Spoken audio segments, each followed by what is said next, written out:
Je suis resté sur ce forum d'histoire pendant des heures, avant de me lancer, en me demandant si je devais écrire et raconter mon récit. Mais après avoir lu ces histoires, dont la plupart sont fausses, je suis convaincu que la mienne passera inaperçue. Je me nomme Devon. Ceci n'est pas mon vrai prénom, car malgré tout, je tiens à garder un certain anonymat, afin d'éviter des ennuis à moi et à mes enfants. Je travaille chez Disney. Je suis ce que certains appelleraient une légende urbaine vivante. Mais avant de vous expliquer mon rôle dans cet univers de rêve, je dois d'abord vous en dire un petit peu plus sur moi. Tout d'abord, je suis un soldat. Pendant de nombreuses années, j'ai servi dans les forces spéciales et j'ai été de toutes les guerres où mon pays a participé. Afghanistan, Irak, Syrie et d'autres missions dont je ne peux pas parler, à moins bien sûr que vous ne teniez pas à la vie. J'aimais l'armée et je pensais vraiment y faire carrière, mais le destin n'en a pas voulu ainsi. Un jour, alors que je me préparais à partir en mission, j'ai reçu un appel de l'hôpital me disant que ma femme avait eu un accident de voiture en se rendant à son travail et hélas n'avait pas survécu. À cet instant, ma vie bascula. Je me suis retrouvé à élever 3 enfants et très vite, j'ai compris que ma condition de soldat qui partait en mission aux 4 coins du globe n'était pas la meilleure option pour m'en occuper.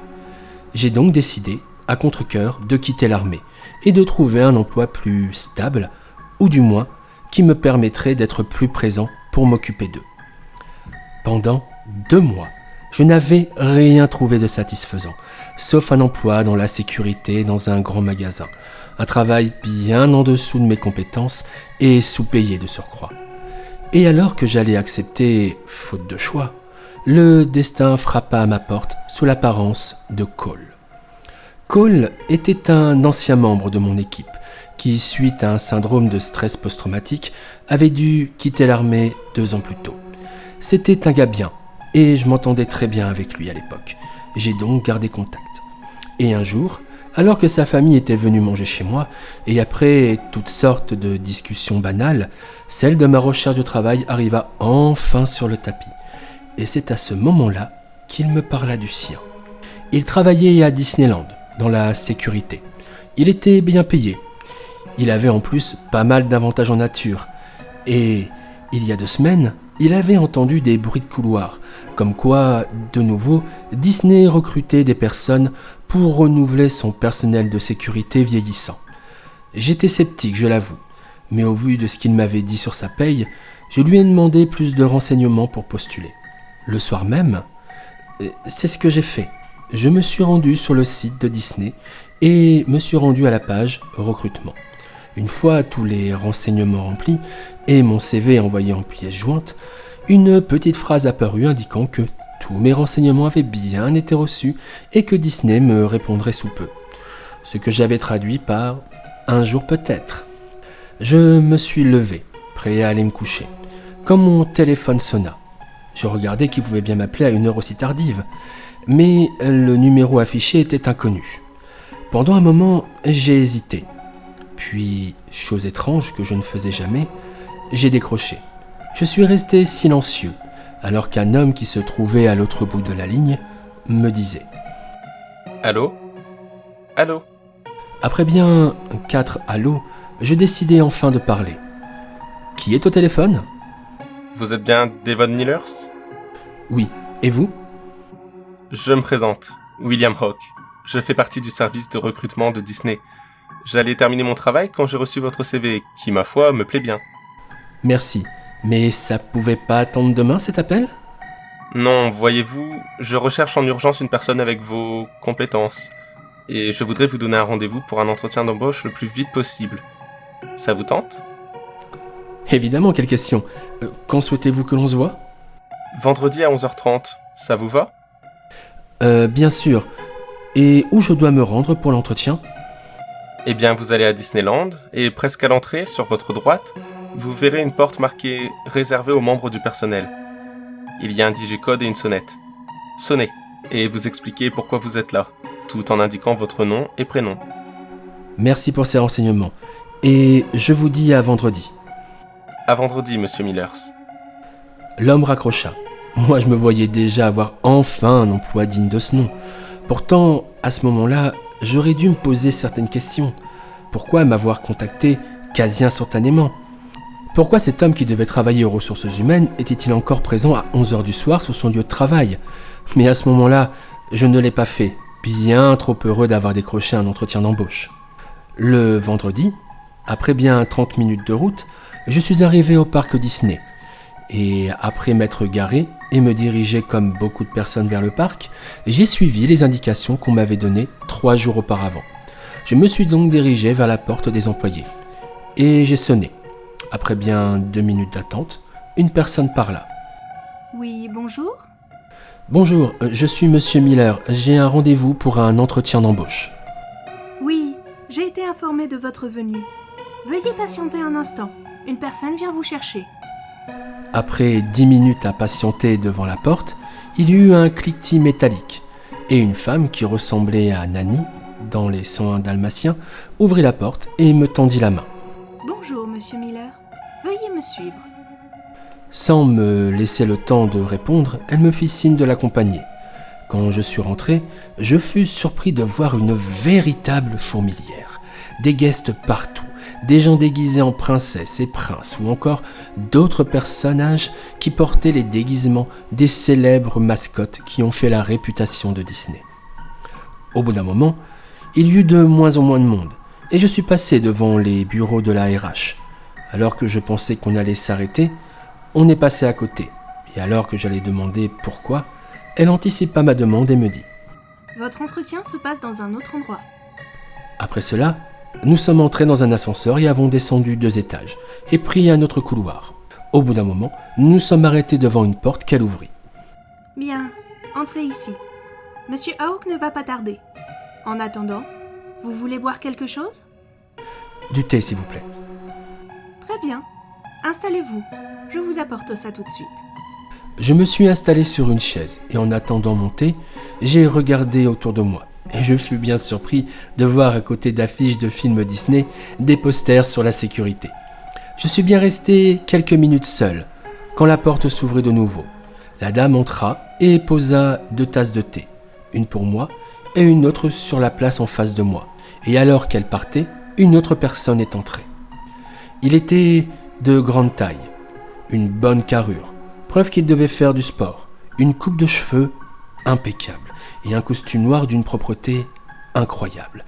Son regard et le mien se croisèrent avant de se poser en face de moi et de poser un dossier sur la table. Puis, il me sourit et me dit alors calmement.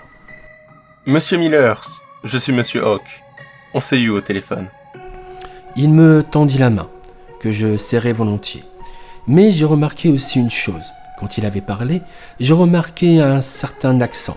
Pour moi, il n'était pas américain, sans doute anglais ou canadien. Puis, calmement, il prit place et parla. « J'ai eu de l'armée votre dossier, du moins ce qu'ils ont bien voulu me fournir. Et votre parcours est très impressionnant. J'ai eu aussi, non sans grande peine, votre dernier bilan psychologique, et il est très bon. Preuve que, malgré ce que vous avez vécu lors de vos opérations, vous êtes une personne stable. C'est pour cela que je voulais vous rencontrer en personne. » Donc, si j'ai bien compris, il ne s'agit pas d'un entretien d'embauche. Non, en effet, il s'agit d'une proposition d'embauche. Sachez que si vous acceptez, vous serez très très bien payé. De plus, vous bénéficierez de pas mal d'avantages en nature liés au parc et à la firme Disney. C'est tentant, mais en quoi consiste mon travail ? Eh bien, je ne peux pas vous le dire, mais disons qu'il requiert certaines de vos compétences, et que ma proposition s'arrêtera une fois que j'aurai franchi la porte. Je me suis mis à réfléchir très vite, et j'avoue que je me voyais mal agent de sécurité dans un magasin. Et sans vraiment réfléchir, j'ai dit oui. Aussitôt, il sortit de mon dossier un contrat, qui faisait bien 10 pages, et le fit glisser vers moi tout en disant « Vous avez le temps de le lire. » Ce que je fis. Il y avait tout le baratin classique, bien entendu, la paye qui était honteusement élevée, mais aussi autre chose, un accord de confidentialité obligatoire qui stipulait ceci. En aucun cas, le salarié ne devra parler ni divulguer quoi que ce soit de son travail ou des activités que Disney lui demande d'accomplir. S'il devait le faire, des sanctions à la mesure de la gravité des informations révélées seraient engagées contre la dite personne. J'avoue que j'ai un peu haussé des sourcils en voyant cette phrase, mais Hawk me rassura en me disant qu'il s'agissait d'un contrat classique ici. Et j'ai signé, sans vraiment savoir ce qui allait m'arriver. Par la suite, j'ai suivi une bien étrange formation avec un urgentiste et un médecin légiste. Pourquoi, me diriez-vous ? Eh bien car j'ai intégré ce que le personnel Disney appelle les Black Men Disney. Pour information, les Black Men sont le petit secret du parc. Nous sommes avant tout employés afin de dissimuler la mort dans ce monde de rêve, afin que jamais le public ne puisse quitter le monde magnifique qu'est Disney. Nous travaillons généralement en binôme, et mon collègue était un vieux briscard, là depuis pas mal d'années. Un gars bourru du nom de Brian Hertzwood, qui avait toujours un mot quasi comique pour chaque situation. D'ailleurs, parlons-en des situations. Pour chaque mort, il y a un code.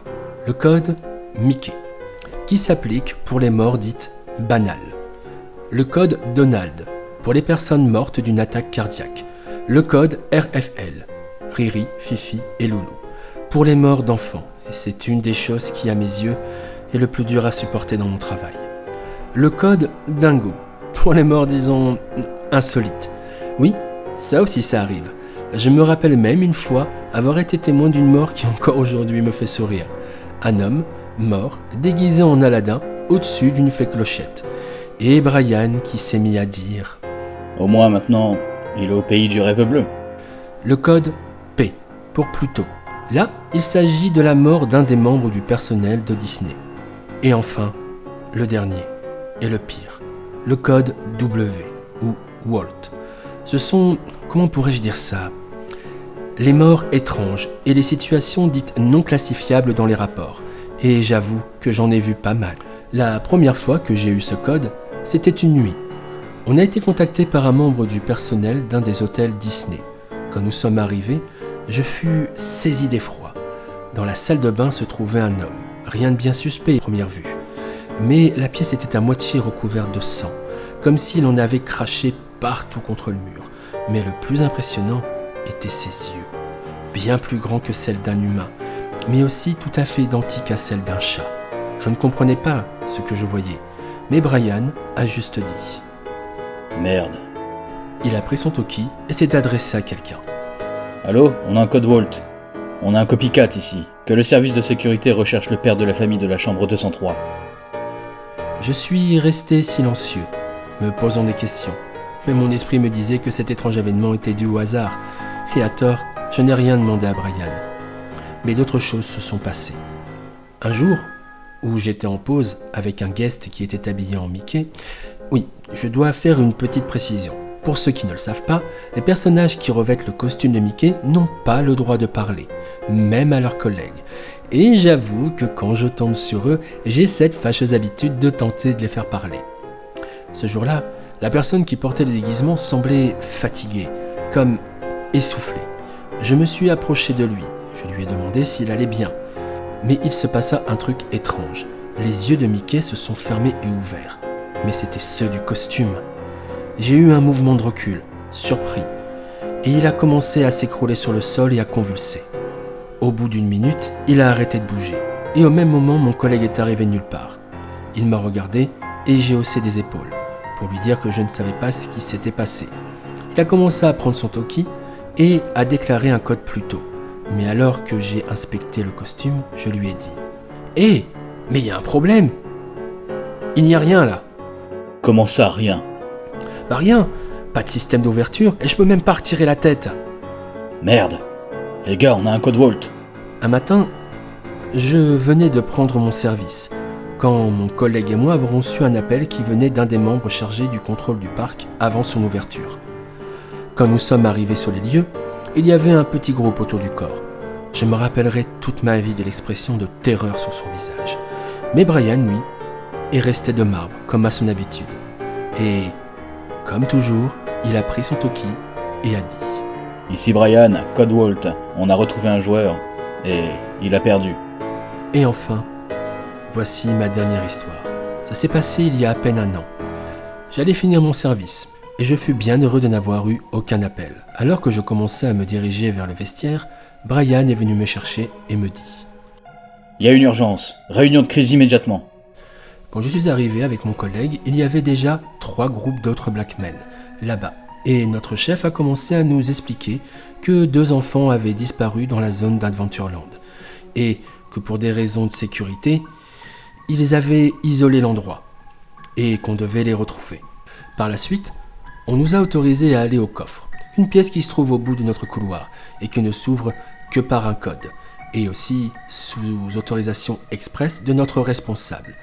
Et quand il s'est ouvert, j'ai vite compris pourquoi. Il se trouvait dans ce coffre des armes automatiques et des armes d'assaut. On m'en a donné un. Et après une rapide inspection de celle-ci, pour vérifier son état, j'ai dit avec une certaine dose d'humour à Brian. « Dis-moi, c'est pas un peu exagéré comme matériel pour retrouver des enfants ?» Ce n'est pas pour l'enfant, ça c'est pour les rats. Ils doivent être sacrément gros, tes rats. Crois-moi, tu n'aurais pas envie de les rencontrer. J'ai trouvé mon collègue bien sérieux pour une intervention qui ne regardait à mes yeux que le service de sécurité, et pas nous. Mais j'ai vite déchanté. Quand nous sommes arrivés, nous nous sommes séparés et avons quadrillé la zone pendant un temps. Il n'y avait que le silence, coupé par mes collègues qui communiquaient entre eux. Et alors que j'allais faire demi-tour, j'ai entendu un bruit, suivi d'un cri. Sans penser une seconde à ma propre sécurité, j'ai foncé, mon arme à la main. Je me suis enfoncé dans des couloirs, me repérant qu'au cri. Quand je suis arrivé à la source, je me suis retrouvé devant Mickey. Ou devrais-je dire, une parodie de Mickey. Un corps fin, avec un ventre disproportionné et une tête énorme qui, par je ne sais quel miracle, tenait droit, quand on voit le corps trop fin pour sa tête. J'ai hésité un instant, me demandant si ce que je voyais était bien réel. Mais quand il a parlé, je n'ai plus de doute. En plus, il avait cette voix de Mickey qui tranchait horriblement avec son apparence. « Ah ah, j'ai trouvé cet enfant perdu. Ah ah, il est donc à moi comme convenu à l'accord. Ah ah !» J'ai baissé un moment les yeux vers ses mains et je les ai vus sortir des griffes. Et je l'ai entendu grogner. Et il a commencé à se retourner vers l'enfant. Je n'ai pas hésité une seconde et j'ai pressé la détente. Une quinzaine de balles est sortie et il s'est écroulé. Je me suis rapproché de l'enfant et alors que je me suis retourné, 3 de mes collègues sont apparus, ainsi que Brian. Il m'a regardé avec l'enfant derrière moi et comme à son habitude, il a parlé dans son talkie. « Ici Brian, on a retrouvé l'enfant vivant et la cible a été neutralisée. On rentre au QG, à vous. » Arrivé là-bas, je ne sais pas ce qui s'est dit, mais la famille en est sortie satisfait. Mon chef m'a regardé et m'a dit « Bon boulot. Vous avez réagi à temps. Grâce à vous, on a évité un accident. » J'ai fait un signe de tête et j'ai rejoint Brian. Mais cette fois, j'étais bien décidé de ne plus rester silencieux et ignorant de ce qui m'entourait. Et je pense qu'il l'avait deviné. Car il a dit en me voyant se rapprocher de lui. « Il y a un bar à quelques kilomètres d'ici. Tu m'y retrouves ce soir ?» Et c'est ce que j'ai fait. Je suis allé au bar cette nuit-là. Et il m'attendait. Il buvait une bière et m'en a tendu une en me disant « Tu vas en avoir besoin quand j'aurai fini ce que je vais te raconter. » Je me suis assis en face de lui. Puis, comme pour se donner du courage, il but son verre d'une traite et il commença son récit. « Je pense que tu connais l'histoire de Walt, son parcours, son œuvre et tout ce qu'il a créé. Mais tu ne connais que ce qu'il y a dans la lumière. Car dans l'ombre, c'était un patron très sévère et il ne tolérait pas trop les erreurs. De plus, il ne supportait pas que l'on s'oppose à lui. Un jour, il a même dit qu'il y avait des communistes parmi ses employés. » Là, tu ne m'apprends rien. Je voulais te dresser un portrait du gars car, en plus de ses petits défauts, il était passionné par l'ésotérisme. Avec quelques amis et des collègues proches de lui, ils ont créé une société appelée la Chambre de Démolé, où il s'adonnait à des rituels et des expériences occultes et ésotériques. Et pour que ça reste discret, il le faisait au parc, dans le club 33. Personne ne sait ce qu'il faisait là-bas. Et tant que Walt était vivant, tout se passait bien. Mais après sa mort, il y a eu des événements étranges. Des visiteurs qui disparaissent pour ne plus jamais réapparaître. D'autres qui se comportaient bizarrement. Des personnages qui se promenaient dans le parc et avaient un comportement inhabituel, et j'en passe. Les premiers témoins de ces phénomènes étaient les premiers Black Men. Ils ne savaient pas comment réagir à cela. C'étaient des étudiants en médecine. Alors il a été convenu qu'à partir de maintenant, c'était d'anciens militaires qui l'engageraient. Pendant des années, ils ont jugulé le problème, mais avec le temps, ils sont revenus plus nombreux. Certains, étrangement, sont rentrés dans les rangs, comme le Mickey que tu as vu la dernière fois. Les membres de la famille Walt ont accepté, certainement car ils ressemblaient aux personnages de base. Et puis, il y a eu l'accident de 95. Une dizaine de ces créatures se sont infiltrées dans Pirates des Caraïbes. Ça a été un massacre. Et je peux te le dire, j'étais là. Après ça, les membres de la famille Disney ont dit que c'était assez. Attends, tu me dis qu'on se bat contre des monstres là? T'es sérieux? Oui, c'est le cas. On ne sait pas d'où ils viennent, ou pourquoi ils prennent cette apparence. Mais ce que je peux te dire, c'est que Disney est en guerre. Et nous, on est leurs soldats de l'ombre. Car il faut que tu saches une chose, ça ne touche pas seulement ce parc, mais tous les parcs Disney. J'avais du mal à le croire, mais pourtant c'était le cas. Au vu de ce que j'avais vécu ce jour-là, je ne pouvais le nier. Aujourd'hui, je suis à Paris, pour former de nouveaux Black Men, et je peux en profiter pour écrire ceci. Et si je le fais, et que je suis prêt à défier la confidentialité que Disney m'a imposée, c'est qu'il y a un mois, Brian est mort. On l'a retrouvé dans le parking du parc.